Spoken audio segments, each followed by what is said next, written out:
Hey, what's up guys? Trader Supreme here. Okay, quick video lang tayo sa market, no? So, bigay ko lang yung insight ko sa market ko. Ano yung mga possible scenario na pwedeng mangyari. Okay? So, sa higher time frame, okay? So, meron tayong higher time frame, meron tayong intraday, intraweek. So, intraday, intraweek yun yung sa futures. Sa higher time frame, yun yung investment or spot trading natin. Okay? Sa higher time frame or spot trading, okay, still nagkakaroon pa rin tayo ng accumulation, ano? So, I think ito ay accumulation. Bakit? We have 3 tops already, pero binubuhat pa rin ng market. So, I guess this is accumulation, pero pababa, no? So, tingin ko ito ay accumulation pa rin. Ngayon, downward accumulation nga lang, no? So, ngayon, bakit grabe bumagsak yung altcoins? Kasi nga, Bitcoin nagre-range. Tandaan nyo po, pag once na si Bitcoin mag-range, medyo walang interest yung market sa altcoins. Bakit? Again, bakit ba nagkakaroon ng pump yung altcoins? Tandaan nyo po, meron tayong tinatawag na fund rotation or capital rotation. So, unang-unang papasukan ng capital niyan is the higher caps o yung Bitcoin, Ethereum, yung mga yan, no? Sila po ang unang papasukan kasi sila po yung low risk. Compare mo sa ibang altcoins, ano? Kasi sa ibang altcoins ay degen. Pag sinabi natin degen, high risk, high reward yung mga yan. Okay, so ngayon, unang papasukan yan ay yung mga higher caps, no? So, syempre, Bitcoin, Ethereum, Solana, sila po ang mauuna. Dahil ang market ay nagre-range, anong ine-expect mong mag-rotate sa mga altcoins? Wala, no? So, hintayin mo magkaroon ng panibagong all-time high, magkaroon ng expansion, and then tsaka natin makikita yung pump sa altcoins. Sa ngayon, wala talaga tayong mapabala dyan, kundi babagsak na ng babagsak yung mga altcoins natin. Again, kung ikaw ay trader, hindi ito magiging issue. Magiging issue to kapag ikaw ay investor. Bakit? Kasi magkakaroon ka ng drawdown. Ngayon, magkakaroon ka lang ng issue or ma-anxious ka lang kapag yung pera na ininvest mo sa crypto pera na kailangan mong gamitin in the future. Ngayon kasi kaya nga 'di ba naririnig na natin sa maraming influencer na sinasabi nila na okay, invest mo lang yung dapat mong i-invest. So, hindi na po bago yun. Kahit na kanununuan pa ng mga investor, alam na ganyan yun. Kasi, hindi natin mapoforesee yung future. So, ngayon, ang nakikita natin is magkakaroon tayo ng range. Ngayon, majority naman sa atin, hindi man Bitcoin yung hinuhold, kundi altcoins because, syempre, naghahanap tayo ng higher return. Diba? Pero, okay lang yan. Okay lang yan. Magkakaroon tayo ng pump. Just be patient lang muna, no? Talagang magkakaroon tayo ng bagsak sa altcoins kasi nagre-range lang si Bitcoin. Walang interest yung market, magre-range yan, accumulation, wait na magkaroon tayo ng bagong all-time high, magkaroon ng expansion, doon magkakaroon ng capital rotation, doon pa lang magpapump yung altcoins. Kaya relax, no? Relax lang tayo mga kapatid. Ngayon, Bitcoin tayo, no? So, intraweek. So, again, pag tingnan mo sa higher time frame, still nakikitaan ko to ng ganun pa rin. Bullish pa rin. Bakit? Wala. Pag kasi tinignan mo dito, paano mo aalamin yung market structure niyan? Sige nga. Kasi nakita kong impulse ito dito galing So, retracement, hanggang dito, still, bullish pa rin. Tama? Ngayon, hindi ko alam kung paano mo siya titingnan, pero nakikita ko siya as bullish pa rin. Looking for one more pump up, no? Okay. So, and historically speaking, andito pa lang tayo. Kung titingnan mo siya sa last cycle, andito pa lang tayo. Ito pa lang tayo. Ito yung August, ito yung September. September medyo mapait. So, kung medyo bagsak na yung account mo, babagsak pa yan. No? So, medyo mapait, no? So, malalaman natin kung ano yung mangyayari after that. Pero, okay, ito tayo ngayon. And then, meron tayong October, November, December, nakita mo yung pump. So, yan po yung hinahanap natin. No? Kaya po ako, still, bili lang ako ng bili, no? Ngayon, magkaka-issue ko lang dito, kapag ka, for example, hindi ka nagtatrade. So, more on spot trading ka lang. Talagang mapanghihinaan ka na loob. And valid po yun. Valid po yun. Kahit ako For example, ikaw na yung from 8 digits mo naging 7 na ngayon naging babanta na ng lower na lower 7 digits. Syempre talagang maiirita ka ron, no? Syempre ma-anxious ka pa rin doon, no? Pero okay, relax lang muna kasi hangga't hindi yan natatapos, hangga't hindi na next year, May or October 2025, hindi ako convinced na ito yung top. No? Until proven otherwise, hangga't hindi yan nagme-May, hindi ko yan mabenta, no? Okay? Okay, no? So, malinaw. May and then October 2025, doon tayo magbebenta. Okay? Wag mo munang tingnan. Focus ka lang muna sa futures account mo, no? Ngayon, punta na tayo ngayon sa intraday, interweek setup, no? So, intraday, interweek setup. Okay. So, hindi ko napapakita yung proseso ko kung paano mag-trade kasi sa akin na yun, no? So, bibigyan ko lang kayo ng konting analysis lang, no? Okay. 1 hour lang. Okay. So, kung mapapansin mo, okay, nagkaroon tayo ng dalawang equal lows o previous week low or weekly low. Ngayon, hindi po gumagalaw yung market ng ganito. So, kailangan niyang bumagsak dito and then reclaim. Okay? So, ngayon, sobrang rare na magkaroon ng reversal sa weekend. Okay? So, sobrang rare. No? So, ang nakikita ko rito is meron tayo ditong low, meron tayong low. So, weekly low po yan, kaya sobrang halaga niyan. And then, a possible drop, and then a reclaim. Okay? Okay? Again, nagkaroon na tayo ng swing low dito, no? Which is nabibwisit ako. Okay? Ano ina-expect ko dapat? Okay, so meron na tayong swing low dito, swing low pattern. Okay, low, and then higher low. Okay, so meron tayong swing low pattern. Okay, so ngayon, nakapasok ako ng long dito. And then I get a huge gain from here. Okay, pinost ko naman yun sa feed ko, di ba? So, problema lang is, syempre, tin-trail stop ko yun. Na-out ako dahil sa drop na to, no? So, I think I trail stop around here. So, hindi ko na-tape yung etong area na to. Pero still, okay lang yun. Pero nagtipid din naman ako na around dito ng konti. Around 50% siguro. Dito na trail stop yung entry ko. Ngayon, kasi ganito. For example, nagkaroon tayo ng acceptance above. Usually, nagre-retrace yan 50, 60% or 70%.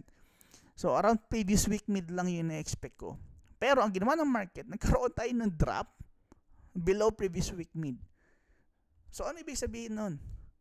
Again, nag-create na naman tayo ng another low. Previous week low. Weekly low. So, hindi yung swing low pattern, kapatid, no? So, possible, another new low, and then reclaim. Okay? Pero, ito yung concern ko dyan. Okay? As long as nagkaroon tayo ng break ng low, and then we have this reclaim, safe. Safu. Ang problema dyan, kapag binrake tong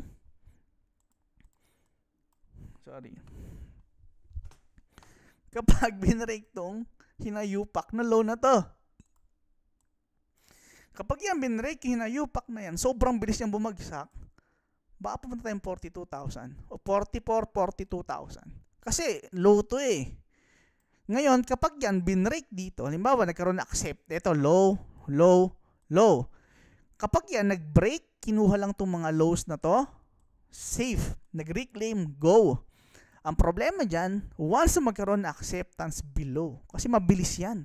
Bakit? Magsisi-outan yung mga nakaposition dito eh. Magsisi-out yan. Kaya yan naging low is because meron yan nakaposition dyan. So kapag yan nagsialisan, butas yan, dedre-diretso yan, new low, para wasakin to, which is 42,000. Which is mahapdi. Mahapdi, kapatid, no? So medyo masakit yan, no? Ngayon, still, wala naman tayong magagawa eh, kundi maghintay. Okay, so next week for me is a very crucial week. So, pero sobrang rare kasi tinetest ko to araw-araw eh. Araw-araw ako nagtitingin ng chart kung paano mag-behave yung price. No, yun po yung difference ng mga mahal yung trading kasi nakapapansin ko sa exchanges sobrang baba ng trading volume. Ibig sabihin sobrang konti na lang nagte-trade, no? So tingin ko na wala na yung fire ng karamihan sa pagte-trade, no? So which is yun naman talaga kasi mauubos at mauubos talaga kayo, no? Kasi kung hindi nyo mahal ang isang bagay, mawawala kayo, no? So ngayon sa amin kasing gusto talaga tong ginagawa namin talaga pong matyaga, tsaka nag-enjoy kami. Kumbaga parang game sa amin to, no? Hindi siya parang trabaho or hindi siya parang source of income, hindi. Para siyang game para sa amin, nag-enjoy kami. So ngayon, sobrang rare na makita ko na nagkaroon ng reversal ng weekend. Sobrang rare. So possible mag-pump to konti, no?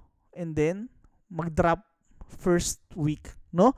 First 3 days of the week. Ngayon, ang masakit dyan, weekend pa lang dumudugo na, which is yun yung medyo concerning. Medyo concerning para sa akin yun, no? Kasi possible kapag ka nang ganun, dumugo yan, dumiretso ng low, no? So yun lang yung problema ko. Yun lang yung problema ko, no? So pero ang masaya ko dito is hindi na ito yung di ba nakapasok ako dito, nakapag-take profit ako. Ngayon, syempre, may time na medyo may isip mo, okay, I think I sized ng hindi ganun kalaki, no? Nag-undersized ako. So ngayon, malalaman natin na meron pa tayong panibagong low. So makapag-size up pa tayo ulit, no? Pero, again, ito yung nakikita ko dyan. Meron tayong multiple EMAs dito, no? EMA 200, EMA 50. So, binasag to. So, yun yung bumutas sa resistance. So, yung susunod na pump, yun yung expansion. Kapag nagkaroon tayo ng sweep, reclaim, no? So, yun yung nakikita kong sobrang solid na setup, no? Sobrang solid. Makikita nyo watch list ko. Meron akong breakout failure, meron successful breakout, at meron akong inside week. So, meron akong 10 week sa strategy na ginagawa ko kasi from intra-week level, nag-full time po ako ng trading eh. So, medyo nagulo yung ko. Akala ko dati, kapag ka nagtatrade ka ng intra-week, kapag ka nag-transition ka sa intraday, parehas lang. Hindi po pala, no? Sobrang halaga pala noon, mga kapatid, malaman kung anong klaseng trader ka ba talaga. Kasi dun mo makikita, okay, hindi pala ganun. Magkaiba yung level, no? Magkaiba, kasi magbabago din kung paano ka gumalaw sa isang araw. Okay? So, sobrang weird, mga kapatid, So, dati, may trabaho po kasi ako. 3 trabaho ko po kasi dati eh. So, meron ako accounting job, meron akong freelance na tax return, and then meron akong cleaning job, no? Meron akong part-time job na cleaning. Ngayon, pag ako umenter sa, for example, sweep ng previous week low, nagkaroon ng breakout failure, sobrang dali na, nagkaroon ng reclaim, enter ako ng long, lagay ako ng stop loss, and then hintayin ko na lang matipi. Okay, sobrang easy lang ng flow dati. So kapag nagkaroon ng sweep, nagkaroon ng reclaim, ibig sabihin ng breakout failure. Kapag meron breakout failure, possible punta sa taas. So meron na ako ngayong basehan. Putang ina, hindi ganun kapag intraday, bro. Imagine, meron akong 3 trabaho, sobrang busy ko, hindi ko naman malayan na ang tagal pala nung paghihintay. Nag full time ako. Puta, hindi pala pwede. Sobrang tagal. So anong gagawin ko nung mga paghihintay ko na yun?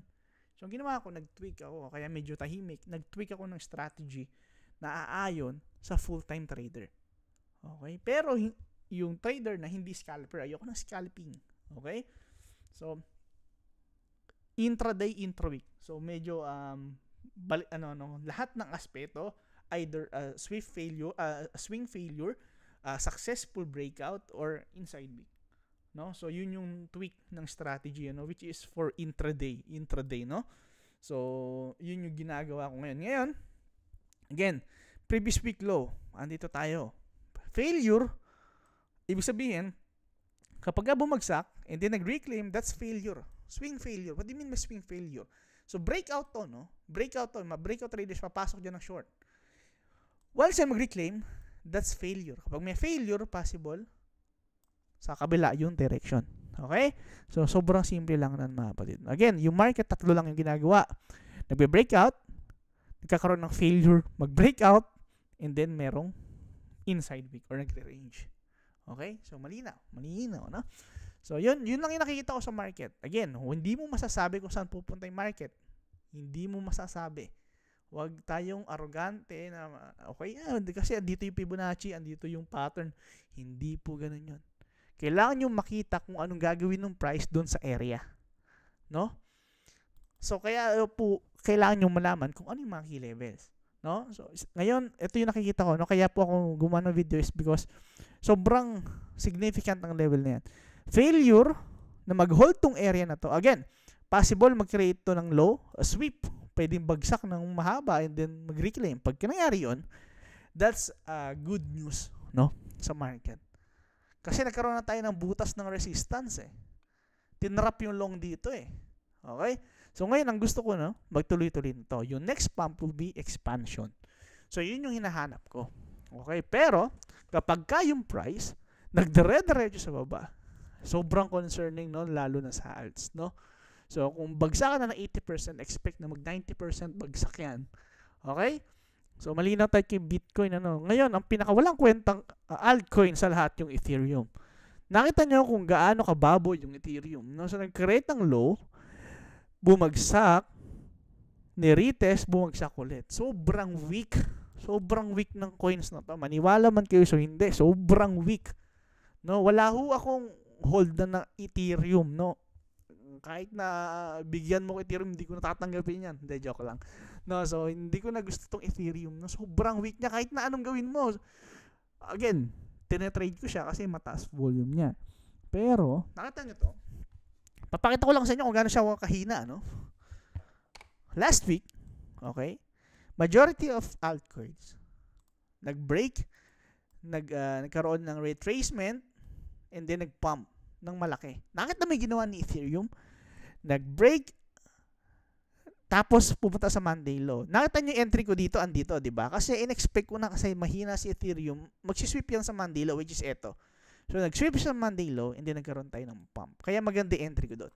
Pero kung ikaw, hindi mo alam yung levels, okay, at nagkaroon ng ganito, saan mo siya papasukan? Medyo mahihirapan ka, no? So, yun yung naging problema ng Ethereum, no? Sobrang hina. Tingnan mo naman kasi yung ginawa niya ngayon, mga kapatid, no? So, okay. Break, test, break. Sobrang hina niya. Nasa key level pa, no? So, medyo, kung ganyan yung ginawa niya, so, I think impossible na magkaroon tayo ng, kasi ito na yun eh. Break ng multiple lows and then reclaim. That's, yan yung breakout failure. Pero, successful breakout, successful breakout na to or successful retest to eh. Ng low eh. Ng support. So, ngayon, yung support resistance na ngayon. So, ano ngayon possible gawin yan? Mapait, no? Mapait. Baka mag-create ng bagong low. Pero, ito lang yung nakikita ko dyan. Kung ganito yan, gusto ko sana, mag-hold to, mag-range, mag-chop lang. Yun yung gusto kong mangyari dito. Pag ito hindi nag-chop, delikado to, no? Medyo mapait na sasapitin na ito. No? Gusto ko mag-range siya ngayong week and then magkaroon ng sweep next week and then reclaim. No? Yun yung medyo magandang mangyayari dyan. Pero, kapag ka yung price this week and dumiretso pa baba, medyo masakit to. Maniwala kayo sa hindi, masakit yan. No? Pag tinignan mo yung Bitcoin, Ethereum chart, binasag na niya yung resistance. So, Bitcoin, sabay Bitcoin. Binasag niya resistance and then bumalik. So, binutas niya yung resistance. Ngayon, yung susunod na pump is expansion. Butas na eh. So, expansion ay kasunod. Ngayon, makikita natin dyan, hanggat walang reclaim dyan, is failure to expand. So, gano'n lang naman, di ba? Expansion, breakout, or failure expansion. Nag-fail yung expansion, or nag-fail yung breakout. Tapos, range. Tatlo lang naman yung kailangan nyo tandaan eh. No? So, ngayon, Yun yung kailangan natin ngayon tingnan. Kung ito ba ay mag-hold, magkikreate ng swing low, and then didiretso, yun yung best na nakikita kong kay Bitcoin sa crypto space. Ngayon, kung hindi ganun yung gagawin, medyo mapait ang sasapitin ng market, no? So malinaw mga kapatid. Ngayon sa mga Solana holders. Solana, ito isa pang mapait, no? So ito tingin ko ay successful breakout pababa. Natin yun naman, ito yung low. Ito yung low. Ano ginawa ng price? Nag-expand. Tandaan nyo po, ang sweep ay ganyan, tapos reclaim, then angat. Ngayon, ito po ay expansion pababa, no? Which is medyo mapait, no? Medyo mapait, no? Kasi, bakit ko sinabing mapait? Kapag ito, nag-create ng panibagong low, 110, 109, ganun kasakit yun sa mga nakapagbili ng 200 yung price. Sobrang sakit nun, bro. So, 50% down agad yun. Wait lang, hanggang saan ba inabot ni Solana nung top? Okay, 190 pala, sorry, 190. Tapos nag-100, 50% down yun, no, para sa isang altcoins, no? So, yun lang mga kapatid, no? Yun lang mga kapatid. Okay? So, ito ang bullish na ito.